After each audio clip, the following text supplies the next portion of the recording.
Good morning. Welcome to this technical session for the Smart City World Congress about strategies for reducing energy demand and to improve energy efficiency in our cities. I will present myself first. I'm Jaume Salom, which is a researcher at head of Energy Efficiency Research Group in Systems, Buildings and Communities at IREC, which is the Catalonia Institute for Energy Research, which is placed here in Barcelona. As you know, that we face is that more than 80% of the population in our world is living in cities, and cities are responsible for more than 70% of the CO2 emissions in our world.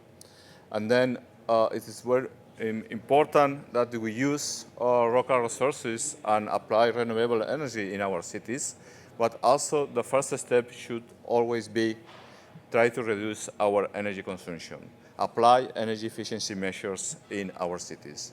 And that is why we are here, to know more about projects and experiences and real experiences in several cities, and also how to apply some measures from that some companies also are proposing to us. I will first make a short introduction of which is our panelists. We have 6 presentations today. And the first one will be Mr. Tsuyoshi Nagahiro, which is a representative of the Sakashima Asia Smart Community Alliances, and he has been a professional of designing urban energy solutions. Okay. Then we'll follow Gerardo Wadel. Gerardo Wadel is professor and researcher at the Technical School of Engineering in La Salle here in Barcelona, and also is founder of a consultant firm named Societat Orgánica. Gerardo will make the presentation in Spanish, and then if you need some translation, the organization is providing to you some automatic translation systems. Okay. After Gerardo, Mrs. Katrina Folland will present energy experiences in the city of Gothenburg. Katrina is a smart city coordinator and working in the city for a long time. And also is the coordinator of the Smart Cities Celsius European project. Then we will have a presentation from Katrina Bernard and Vicente Carabias, which Katrina Bernard is head of Unit of Sustainable Development of the Environmental and Health Department in the city of Winterthur in Switzerland. And Vicente Carabias is responsible for European cooperation and for coordinating research on sustainable energy systems in the University of Applied Science in Zurich. Then we will have Vincent Bryan. Vincent Bryan is a computer science engineer, graduated at INSA Lyon. He has been working in Schneider Electric and Engie company, and he now he's managing a startup company called DeepK, working in data analytic appliance to energy efficiency. And the last presentation will be by Stefan Böttner, which is Senior Policy Advisor in the International Partnership on Energy Efficiency Cooperation, and also has been tested by the G20 summit in Brisbane, Australia. Okay. Then we will start the presentation. We will have 10 minutes for each presentation, and then after all the presentations, we will have a roundtable, and we will allow us to make questions to our experts here. Then I will invite Mr. Tsuyoshi Nagahiro to start with the presentations. Thank you.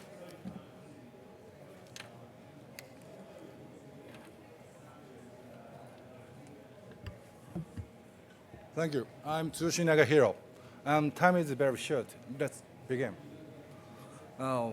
Please imagine a picture of your own small city. Whoa. I guess you're drawing various kind of pictures.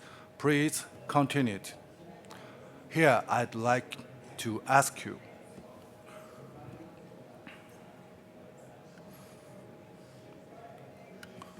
where you are part of the picture in smart city, your ideal pictures, and what are you doing?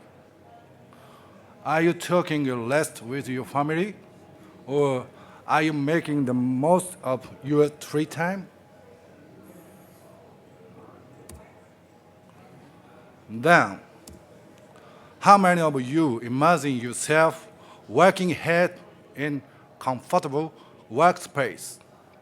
I bet only few of you did so. But why? Let's think about this reason. Generally speaking, low carbon and energy efficiency are essential in smart city. In Japan, to meet these conditions, we dim the light at our office and set the temperature of the heating and cooling much higher in summer and much lower in winter. Okay? And dim, as a result, our workspace is dim, hot, and cold, chills, far from comfortable.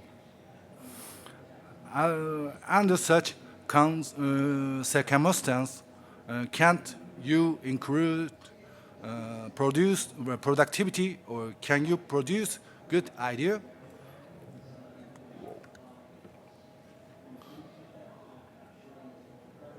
Of course, your answer is no. However, we have to choose but to sacrifice our productivity to be low carbon because working efficiency and energy efficiency can't be compatible, you know. Really? That's not true. Speaking of light, LED, the epoch-making power-saving technology, started to spread. Various kinds of high-efficiency electronic devices are out of the market. Choose our workspace have become more and more comfortable, and we have come to combine low carbon and comfort these days. Whoa. Okay. Then, how about the heating and cooling? We didn't have a breakthrough technology like LED by now, but we developed the innovative system, thermal grid, which provide to achieve about 70% cut of CO2 emission. We keeping the indoor temperature. You can apply thermal grid to the existing buildings as well as the one to be constructed in your city. With thermal grid, you can reduce the carbon dioxide, the primary energy, and the running cost of the heating and cooling system by 70%. You don't have to sacrifice your comfort and productivity. In addition, you can reduce the renewing cost by 80%. We did the actual survey on the actual site. We applied this technology to the 6 buildings of 130,000 square meters in total floor area and measured its effect. As shown is This is before system. This is after. As shown is the red line. We concern the buildings with a double roof pipe.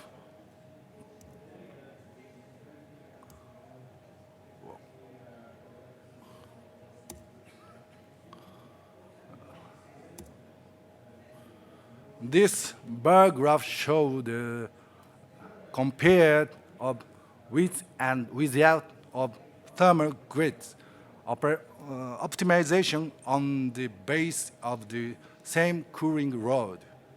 We achieved 70% cut of CO2 emission this summer compared to last year. How did you optimize the existing system? One of the answers is thermal grid dual roof piping. I'll leave out the detail as the time is limited. But if you are interview, please come to Mr. Isozaki. Sit down there. He, SSCA, after Mr. Isozaki, after the session,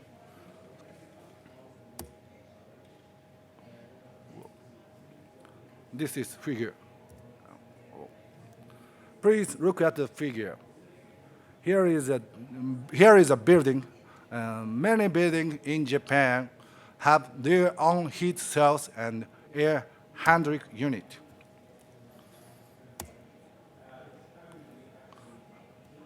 Cascade supply, and this is cascade supply. Cascade supply make it possible to use hot and chilled water more efficiently. However, its direction of the water flow is generally fixed. So we evolved the cascade supply. Cascade supply. And next try. 1, 2, 3 buildings.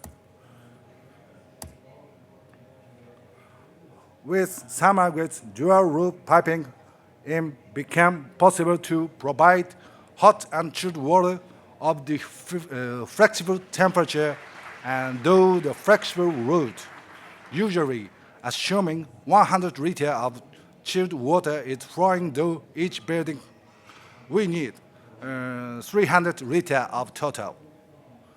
On the other hand, thermal grid makes it possible to let 100 liters of water flow those 3 buildings.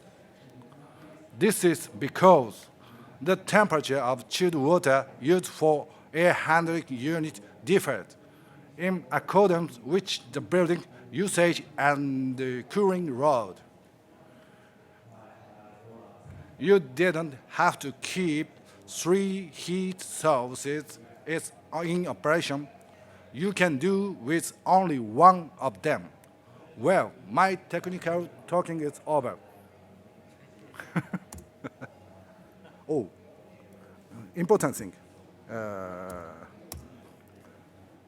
This is our technology. Summer packet. Same pipe, another different water. Now, I'd like to go on to the main issue. I'd like to talk about what kind of action is required to produce smart city technology in your society. Referring to the development history of thermal grid. I think there are 3 challenges: high risk, business deployment, and deregulation. There are 3 solutions for the challenges. First, we need research institute of university which take high risk and develop technology.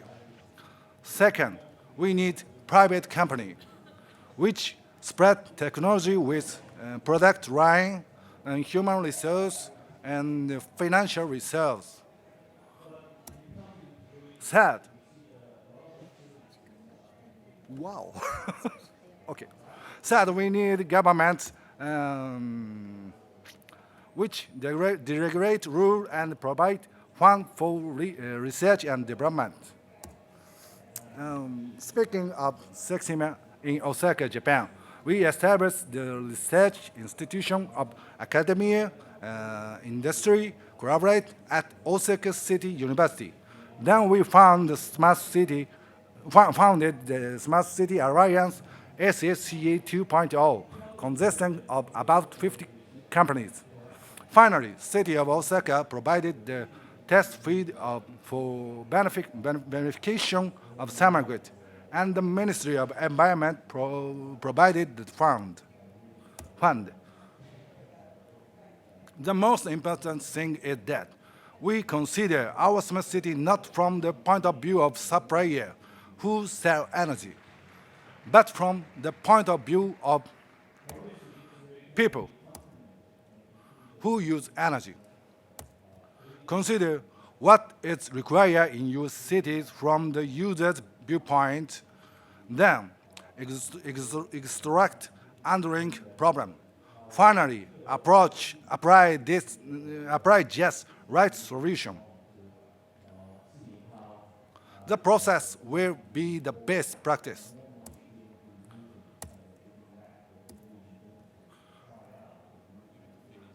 Oh no. One, two, three, more. Okay. Okay. Firstly, from user viewpoint, high quality energy source is not necessary.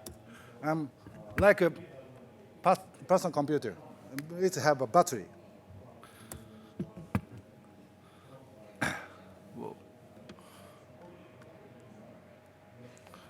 And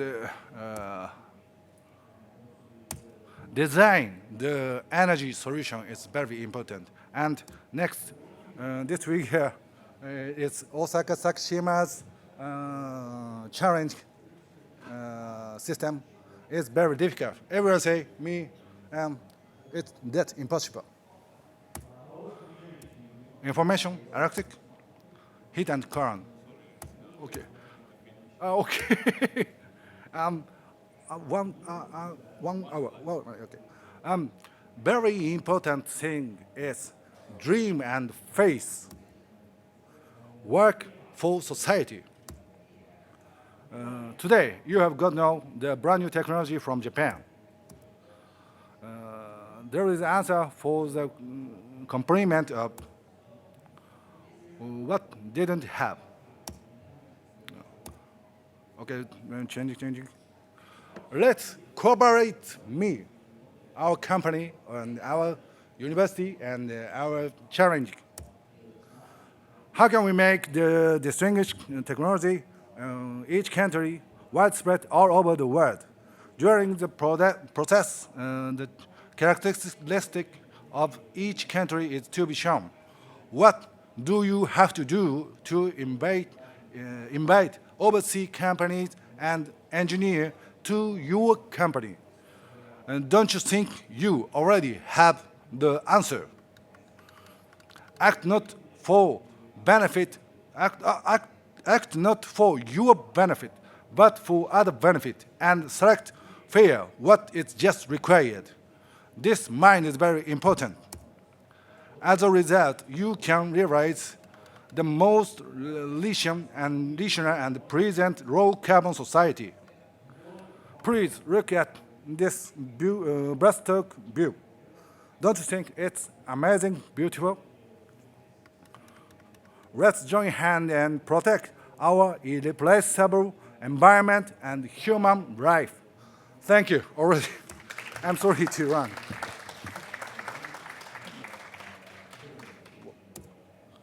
And remember. Thank you very much.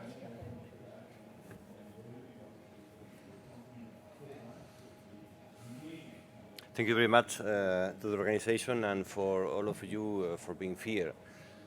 We need a great audience like you. My presentation, as you know, I will speak in Spanish. I hope this is not a problem for you.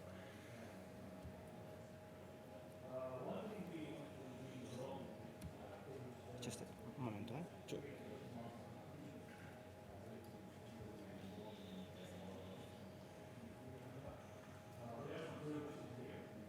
No es esto. No, ya lo sé. Voy a quitar este modo. Vale, ¿cuál es? Sí. ¿Gerardo? Sí. De acuerdo, yo voy a presentar una idea que ya está en proyecto y en ejecución en Barcelona, que es aprovechar la edificabilidad vacante, la parte que los edificios tienen aún por crecer de acuerdo a lo que las normativas permiten, para rehabilitar los edificios existentes, es decir, hacerlos crecer, rehabilitarlos y en el proceso de rehabilitación mejorarlos respecto de su consumo energético, reducir energía y reducir emisiones de CO2, y con ello ir generando datos que luego conectados en red nos permiten aprender y generar conocimiento aplicable a otros edificios en el futuro. Existe en el área central de Barcelona y en muchas otras ciudades, al menos las españolas que hemos estudiado, una edificabilidad aún no agotada, producto de que los edificios de 100 años o más se han construido sin colmatar el volumen máximo que permitía la normativa. En las áreas centrales esto permite, con tecnologías que veréis a lo largo de la presentación, construir 1, 2 o 3 plantas más y a través de un modelo de negocio que hace posible la compra de estos derechos para poder construir, reinvertir en el edificio para que se actualice y cumpla con todos los requerimientos y necesidades actuales. Esta imagen que veis aquí en este momento es parte de los estudios que hemos hecho y los puntos rojos representan los edificios que aún pueden crecer en Barcelona. Esto son alrededor de 2.500 edificios solo en el barrio del Ensanche de Barcelona, que representan 800.000 metros cuadrados de nueva construcción posible, con lo cual, pensando en cómo es la demografía en nuestras ciudades, en nuestra sociedad en España, podríamos estar hablando en muchos casos que no es necesario seguir creciendo con las ciudades, sino consolidar sus centros, renovando edificios y dando más y mejores soluciones de vivienda. Esto representa la explotación de esta información. La primera curva de color verde que veis son los edificios en ejecución, en este momento unos 8. La segunda es los que están ya con derechos adquiridos para poder construir. La tercera son los que están en fase de negociación final y la gran montaña que veis en el fondo es el gran volumen, digamos, que puede ser trabajado para poder determinar cuándo y cómo pueden realizarse estas sobrelevaciones. Esto es lo que está en ejecución actualmente en el ensanche de Barcelona. Y la posibilidad de tocar los edificios nos permite también, desde una visión de cómo mejorar la ciudad, evidentemente mejorar sus fachadas, disminuir los muros medianeros que existen, tener más armonía en el coronamiento de nuestras construcciones y al mismo tiempo dotar a las superficies del edificio de naturaleza, es decir, colocar verde, hacer naturación urbana y de esta manera aumentar la biodiversidad en nuestras ciudades, la absorción de agua, la absorción de carbono de la atmósfera, etc. Decía que a la vez que los edificios se sobrelevan, mejoran sus condiciones en la finca existente. La finca existente muchas veces, por las condiciones económicas de quienes las ocupan, no puede acometer mejoras como, por ejemplo, la incorporación de un ascensor o, por ejemplo, las mejoras térmicas en su envolvente o aspectos de seguridad o renovación de instalaciones que son necesarias. Entonces hemos desarrollado, valiéndonos de ejemplos de sistemas constructivos preexistentes en el mercado, una metodología que permite que cuando el proyecto está realizado, se ha adquirido el derecho de vuelo, hay una licencia de construcción, hay un proyecto realizado, los trabajos se dividen en dos. Por un lado, preparación y mejora en el edificio existente y por el otro lado, fabricación en taller con sistemas industrializados de lo que es la parte a sobrelevar. Mientras en el taller ocurre todo esto, sistemas de estructuras de acero en este caso, luego veremos uno de madera, en el edificio existente se prepara una estructura de transición en la cubierta y se realizan todas las mejoras que son parte del acuerdo de la adquisición del derecho de construir. Esto permite que los plazos de la parte nueva del edificio, la parte que se sobreleva, se puedan acortar entre un 50 y un 60% respecto de la construcción convencional. Ahora vemos un ejemplo de cómo esto se lleva a cabo. Se detecta un edificio, el rojo que veis aquí, que es la calle Enrique Granados 69, corresponde a la parte central de esta imagen que tenéis aquí, y una vez establecida una negociación con la propiedad, adquirido el derecho de construir, se ejecuta un proyecto de arquitectura. Esto no lo realiza solamente la Casa por el Tejado, sino que colabora en este momento con más de 15 despachos profesionales de técnicos que diseñan instalaciones o el propio edificio, y también, evidentemente, lo que es el project manager de las obras. Esta es la vista opuesta, veíamos la fachada a la calle. En el momento estamos mirando cómo queda el edificio actualmente en construcción. Este edificio le quedan 3 meses de obras para inaugurarse, desde el interior de la manzana. Como decía, es importante remarcar que la explotación de este derecho de sobrevuelo implica mejoras para el propio edificio. Aquí veis las condiciones en las que están las áreas comunes y la terraza del edificio, que una vez realizadas las mejoras, evidentemente cambian significativamente, cambian la vida de los ocupantes y al mismo tiempo revalorizan la propiedad. Todo esto se hace con la inversión que supone la adquisición del derecho de vuelo. Y este es un ejemplo de cómo se está construyendo actualmente. Es un sistema constructivo en madera. Es 2 plantas que se realizan en un nivel de eficiencia energética muy alto, y representa, por así decir, el complemento de los sistemas constructivos en acero que veíamos en las primeras diapositivas. Este es el esquema de trabajo en paralelo, un poco más desarrollado, en el que al cabo de 4 meses, desde que se da la orden de empezar a fabricar en taller hasta que está completamente acabado y puede habitarse, la parte nueva del edificio se realiza.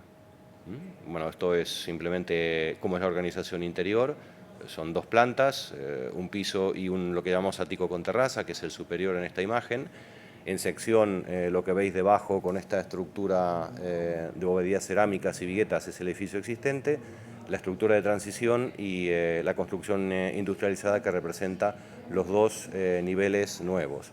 Evidentemente, la utilización de técnicas industrializadas permite, además de más calidad y alta eficiencia energética y rapidez en la ejecución, la disposición de ambientes más diáfanos. No hay aquí muros de carga y pueden hacerse grandes aventanamientos que de otra manera serían muy difíciles de poder conseguir. La evaluación ambiental de estos proyectos se realiza a través de una herramienta especialmente diseñada por Sociedad Orgánica para la Casa por el Tejado, que a través de 80 preguntas establece una valoración respecto de si lo que se está haciendo mejora y reduce impactos ambientales, consumo de energía, consumo de agua, impactos de materiales, residuos, aumentos de biodiversidad, respecto de lo que sería una práctica al uso que simplemente cumpliera con los mínimos establecidos por la normativa. También la certificación energética de edificios permite generar datos nuevos de cada una de estas intervenciones, en este caso centrados en la eficiencia energética en la fase de uso del edificio, ya no el ciclo de vida que se evaluaba a través de la herramienta anterior Senda. Esto permite disponer de una serie de valores y datos expresados en unidades que representan el comportamiento del edificio, que a través de la instalación en el propio edificio de sistemas de gestión de la energía, de captación de energía renovable, de uso diferido, permite también la emisión y almacenamiento de datos que en conjunto con la universidad, en este caso con la Escuela de Arquitectura de la Salle y el grupo de investigación ARC, del cual yo formo parte, estos datos son integrados en plataformas a nivel regional o a nivel nacional, en los cuales se puede comparar lo que uno hace respecto de muchos otros proyectos existentes o nuevos de vivienda, y de esa manera establecer en qué uno va bien, en que uno va mal, aprendiendo de la experiencia de los otros y brindando información para que los otros aprendan también de la experiencia de uno mismo. Esto permite obtener parámetros de diseño como por ejemplo la compacidad, el nivel de aberturas respecto de parte maciza de los cerramientos o la eficiencia de las instalaciones. Se trata de una estructura compartida, en este caso de acceso libre y de datos en formato abierto a través de una integración mediante un protocolo que dice estos datos cuáles son y cómo se deben expresar. Que lo que entendemos es que ponen en compartir todo un conocimiento que no debería quedarse solamente en los propios emprendimientos, sino abrirse a la sociedad para que otros también puedan llegar a aprovecharlos.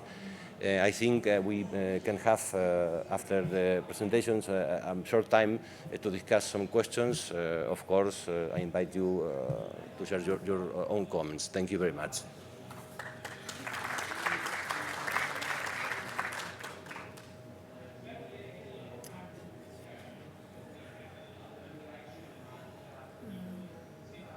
Okay.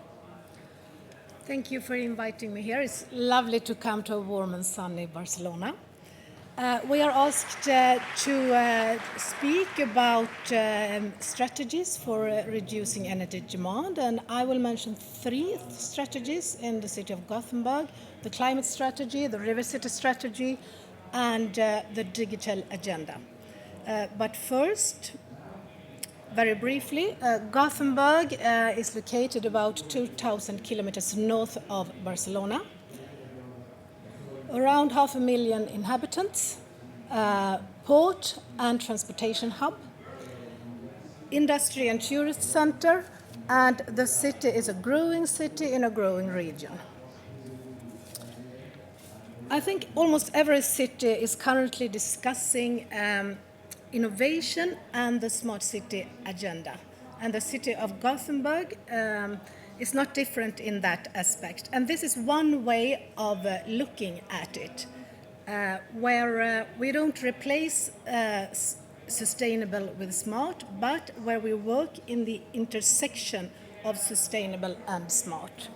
And it is also in this intersection we have a huge driver for innovation.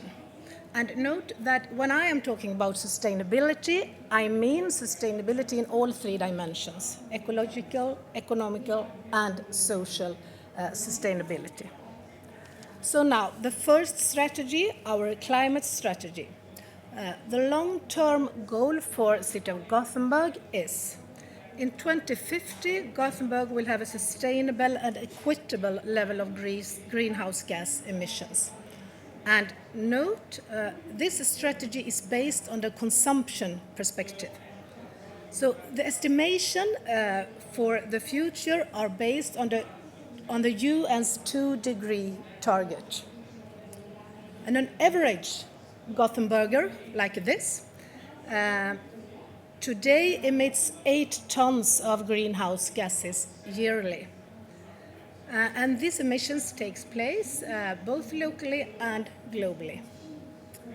And the next slide shows the future scenario for each person in 2050, where all emission levels will have fallen, and such of them to a level that they are hardly visible. And the most critical and toughest measures is about sustainable living, and when it comes to aviation and air transport and consumption of food. Secondly, the river city strategy. This is central Gothenburg along the river. This is the former shipyard area, and this will be transformed into an attractive inner city. For this, a vision and strategy has been produced, and this strategy has been produced in a broad political consensus. And the important thing is that this strategy clearly appoints this area as a test bed for innovation and demonstration, both physically and mentally. So this area will be developed for a long time to come, and will be used as a testbed for new technology and new methods that can be used in a sustainable city. And with this very clear message from the politicians about working with innovation, it's up to the city organization to change accordingly to be even better to work with innovation. And finally, the digital agenda for Gothenburg. The digital agenda was approved recently by the City Council. The target group is the citizens, and the goal is that digital services should be as simple, transparent, and effective that it is the national first choice for everyone. So my main point is that these three strategies will foster innovative solutions for improved energy efficiency and for decreased energy demand in the city.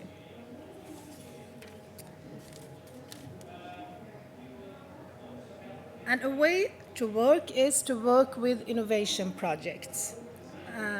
And projects are a leverage for the innovation process.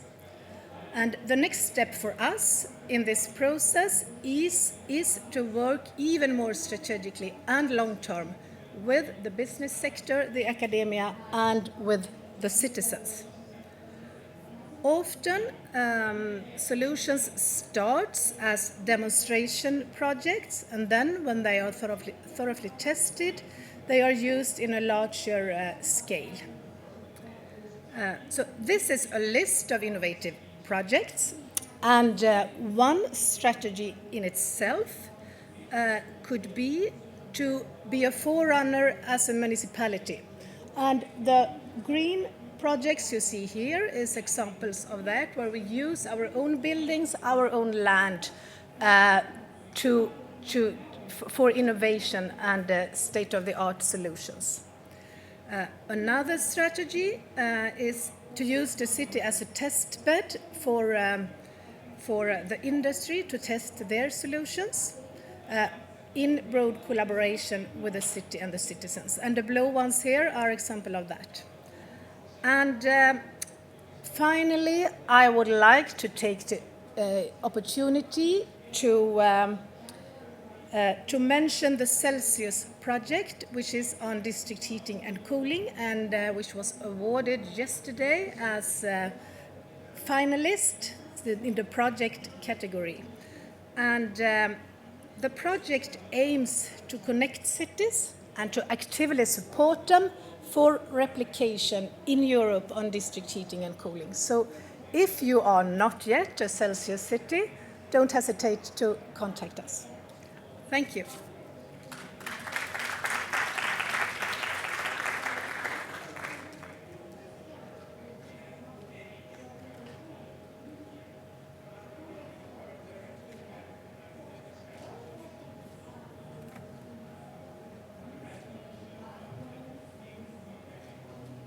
So thank you for inviting us. We are pleased to give you an insight into some of our activities regarding energy efficiency and renewable energies in Winterthur.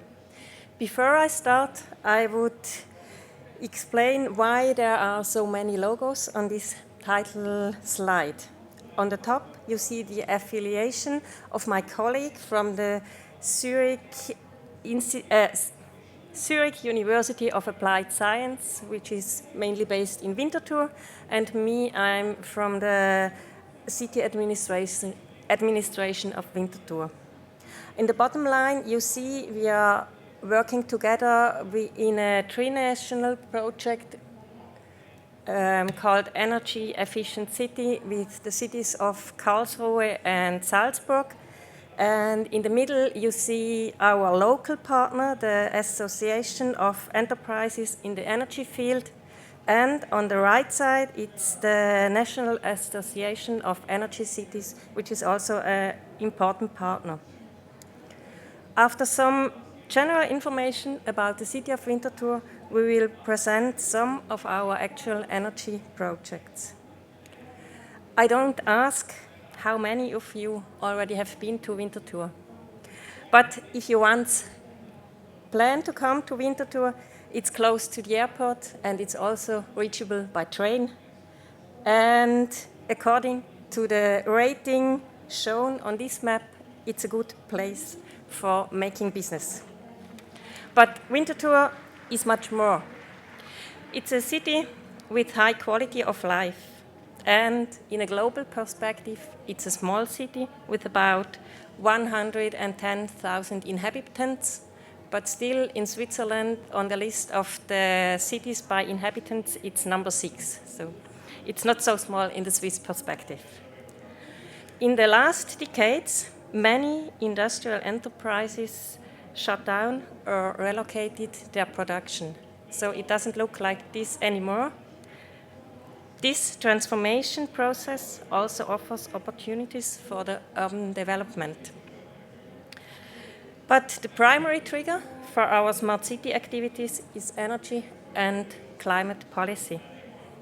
The efforts for a sustainable energy policy have been rewarded by the EEA Gold label. Key success factors that we got this label are ambitious goals, a comprehensive action plan, and the cooperation within the administration and also with external partners. These factors also provide the basis for our Smart City initiative. We can build on good partnerships, but frankly, we are still at the beginning in defining the goals. I think everybody agrees to the general goals that we will have high quality of life and an efficient use of resources. But if it goes to more detail, we still have a lot of discussion in front of us. But instead of defining goals top-down, we started a bottom-up process by identifying challenges and promising approaches to deal with these challenges. One of the big challenges is to transform the heating of the buildings in Winterthur from fossil fuels to renewable energy. This is the actual situation, and it's clear we want to reduce the use of natural gas and especially the use of heating oil. A key instrument for a coordinated and proactive approach is the spatial energy plan. Here in the red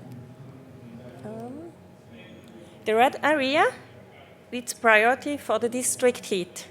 And the heat that comes from the red point you see here, the waste-to-energy plant. This plant already is an important energy source for the city today. But still, the goal of one of our smart city projects is to optimize energy efficiency, to use more of this heat, and thereby reduce CO2 emissions. This we will reach by storing waste in the summer and burning it in the winter. So smart solutions can be quite easy and don't always need data or a lot of technology. The feasibility study is work in progress. You will find the results within some weeks on the smartcitywinterthur.com, .ch and only in German.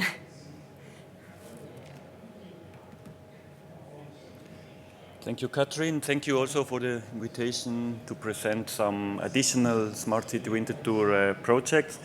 So we shared the presentation as to show that it's really a living collaboration between the city administration, the research institutions, our university, and also the local energy suppliers who you will see in the following projects I will present.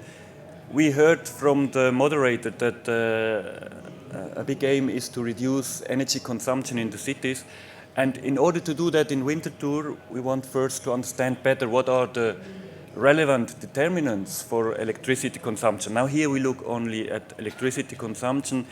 The reason for that is because we have in Winterthur a smart meter pilot project, still in its pilot phase, but from next year on, the rollout will be with 5,000 smart meters every year, so we will then reach a higher extent. So far we have 317 smart meters, and we have this electricity data in 15 minutes frequency.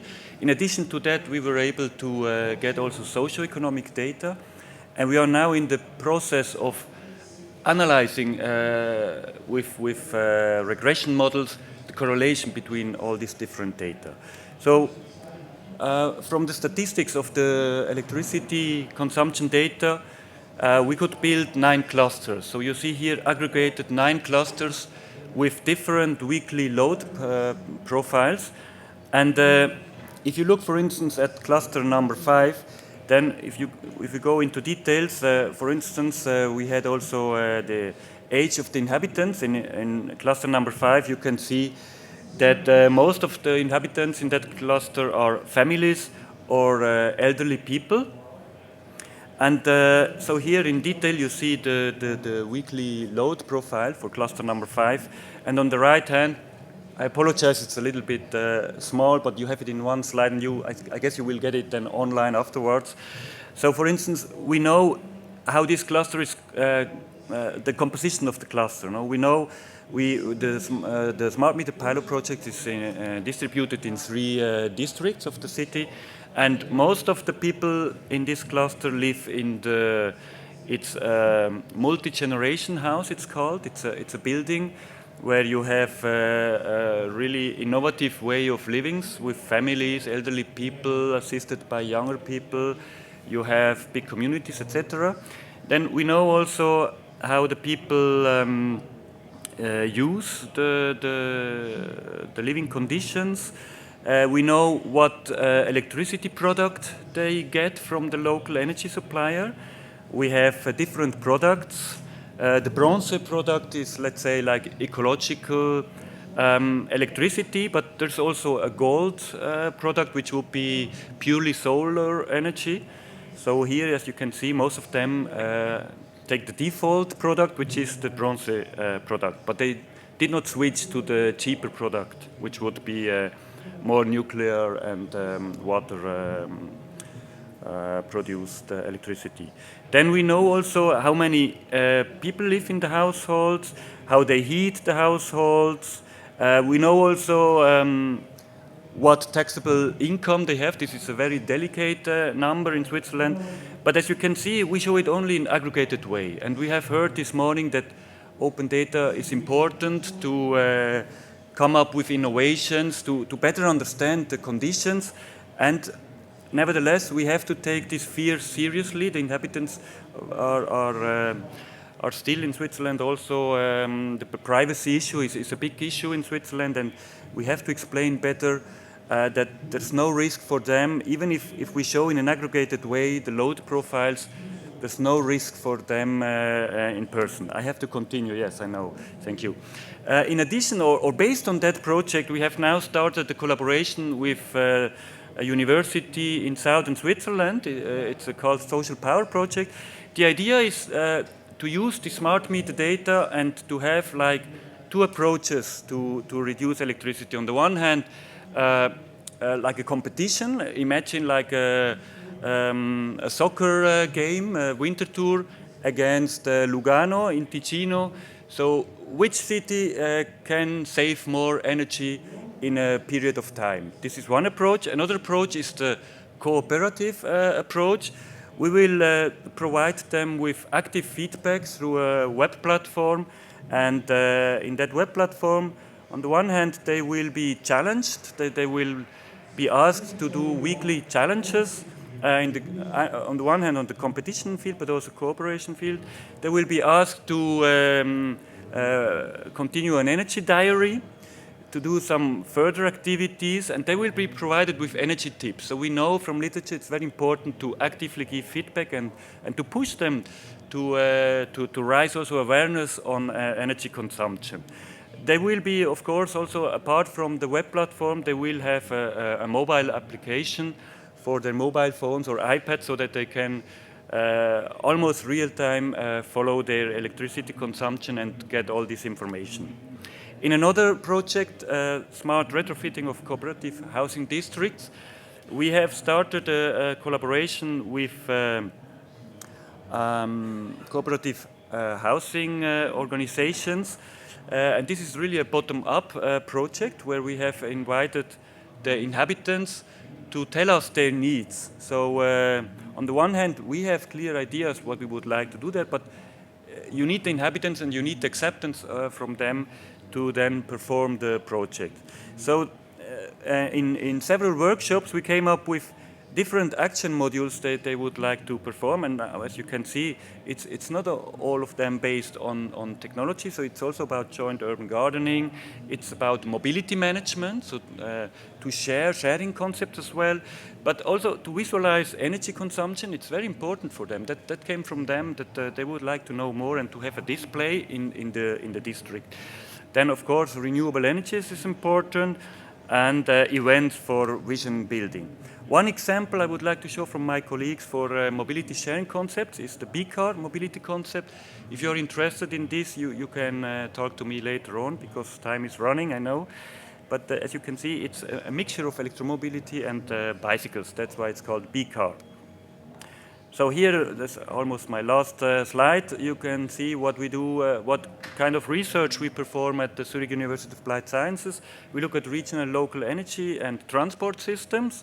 We do big data analysis in collaboration with different institutes, but also participation of smart stakeholders is very important, so, and future-oriented, as we heard also from our colleague from Gothenburg. It's very important to develop scenarios in that way.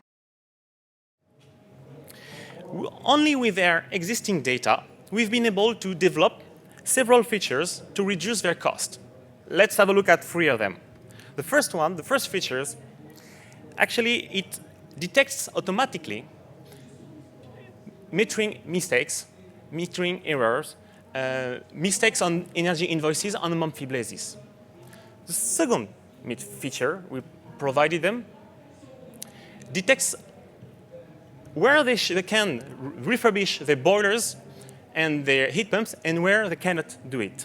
And the last but not the least, this is the one behind me, it helps them to verify that the expected savings are due to the action they carry out and not due to a warmer winter or a drop of their activity, for instance.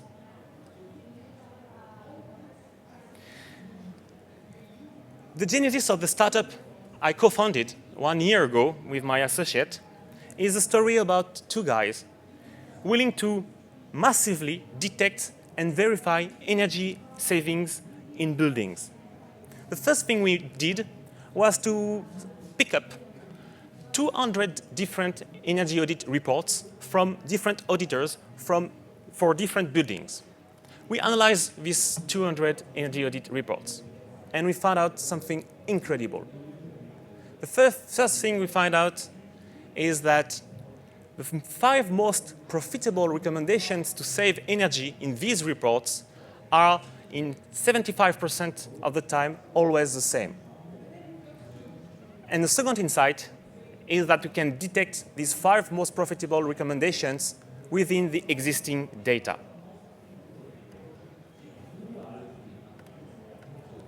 That's why today we think at DeepKey that it's not necessary anymore to install meters to monitor your buildings. It's not necessary anymore to run energy audits to find out where to save energy and where you cannot save energy. That's the magic of data analytics. At DeepKey, we think that it's time to save energy. It's time to stop spending money and decent, sometimes, amounts of money to create new data. We think that it's time to use existing data and try out to extract the value from this existing and untapped data. We think that companies and local authorities have today everything that they have already, everything they need to start reducing their energy consumption here and now. That is the magic of data analytics. Thank you very much.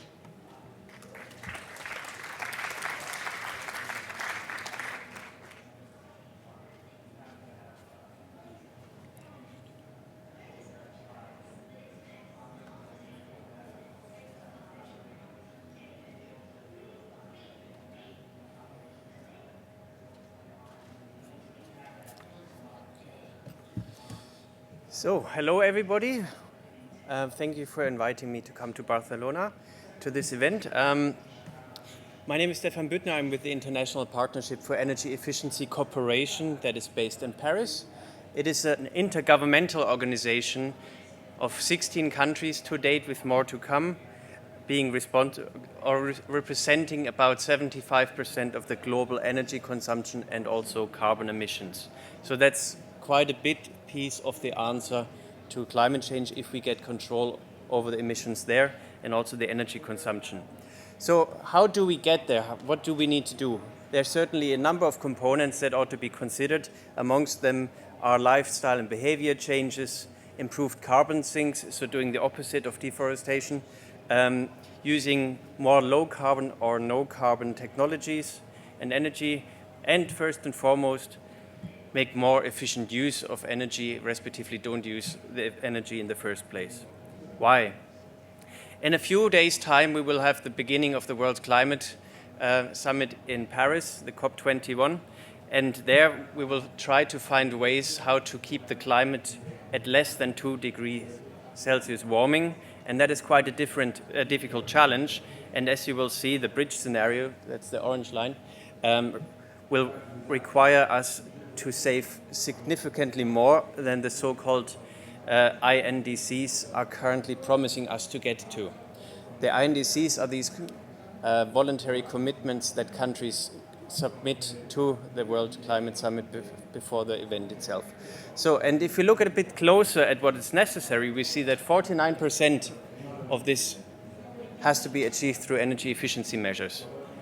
And that is much, much bigger than we probably would have thought beforehand.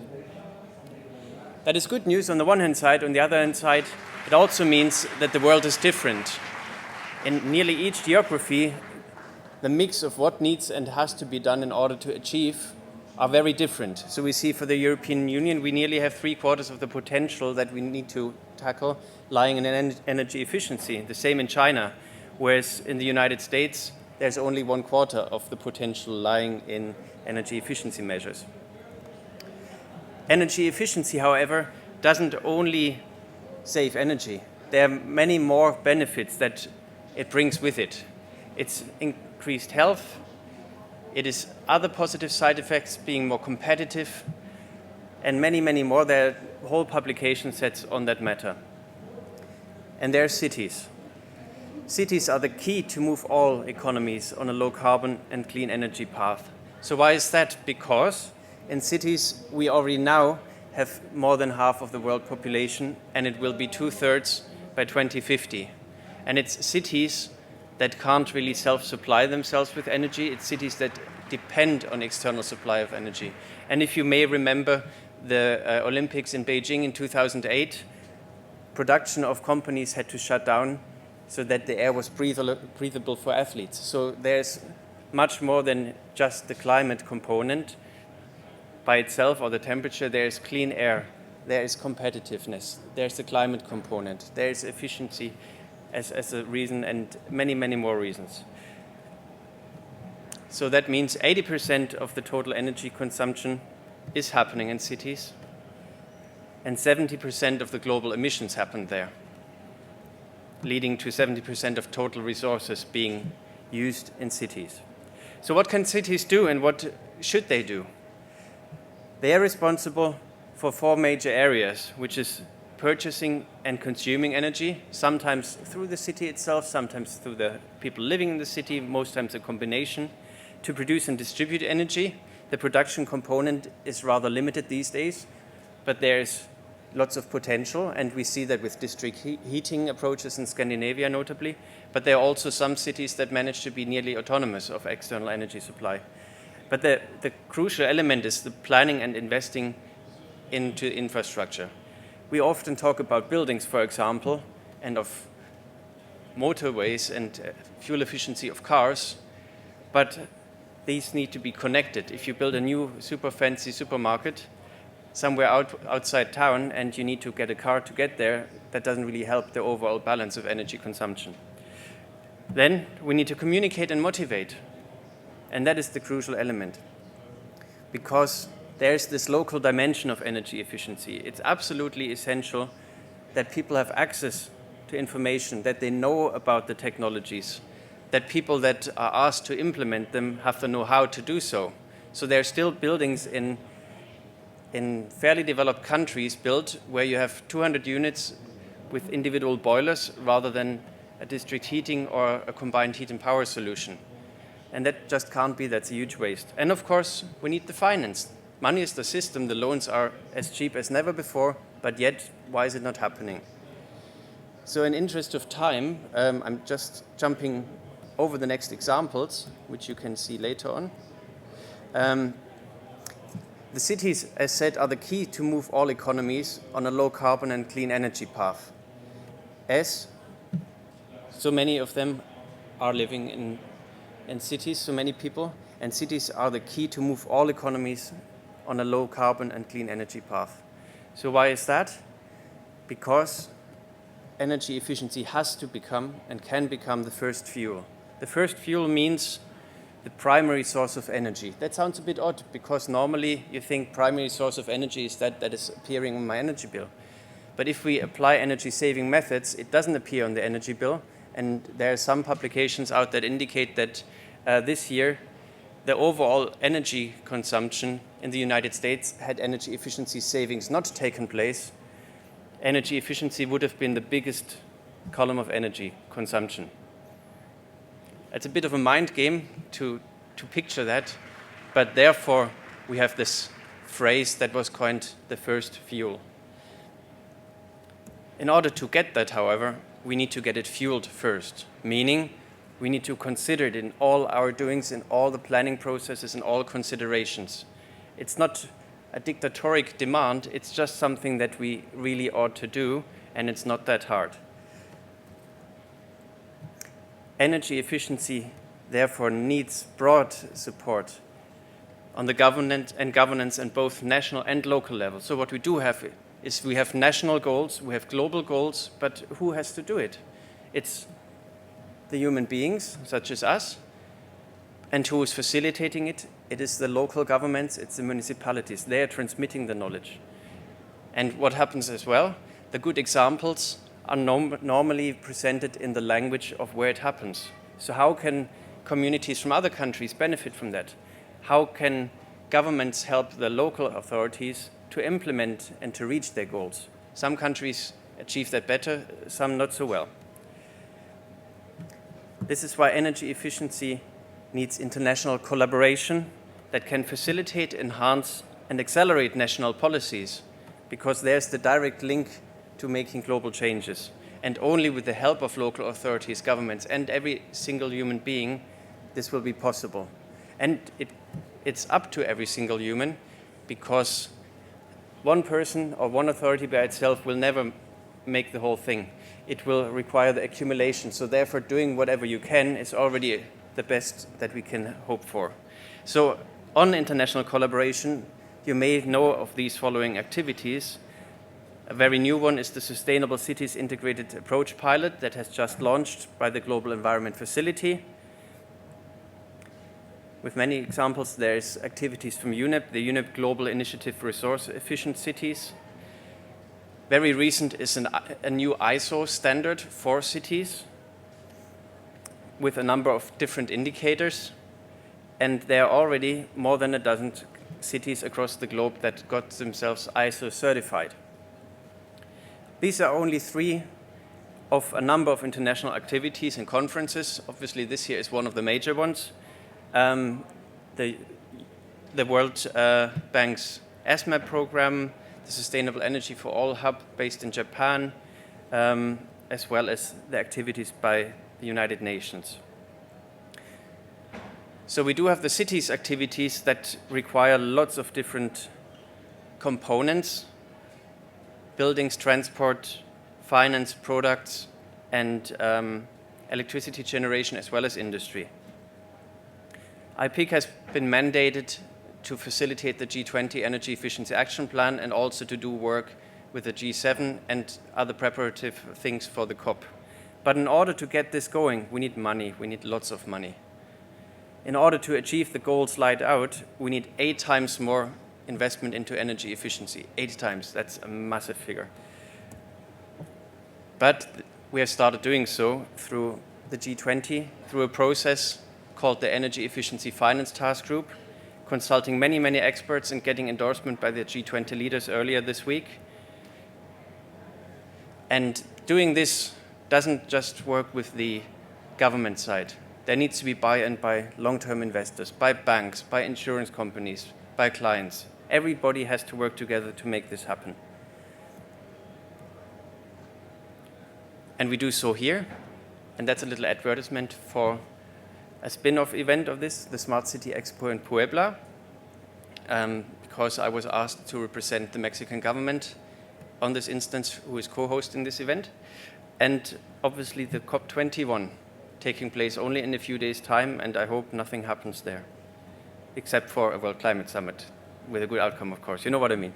So thank you very much for your attention, and I'm pleased to answer any questions that you may have afterwards.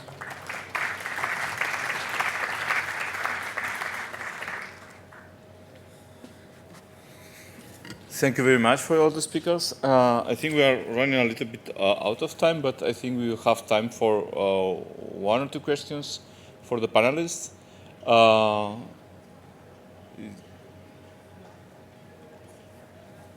If there is somebody, because we have seen very interesting experiences and projects.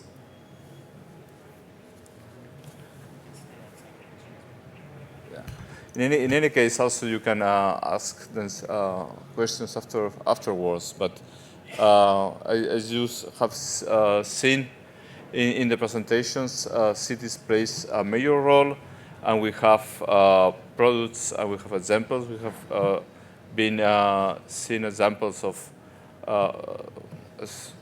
concrete projects, district heating, cooling networks, also in the city of Gothenburg, also the same project for a plant in Winterthur, and also how we see how thermal grids also or data analytics can help us to save energy. And also the examples, we have to focus on the users.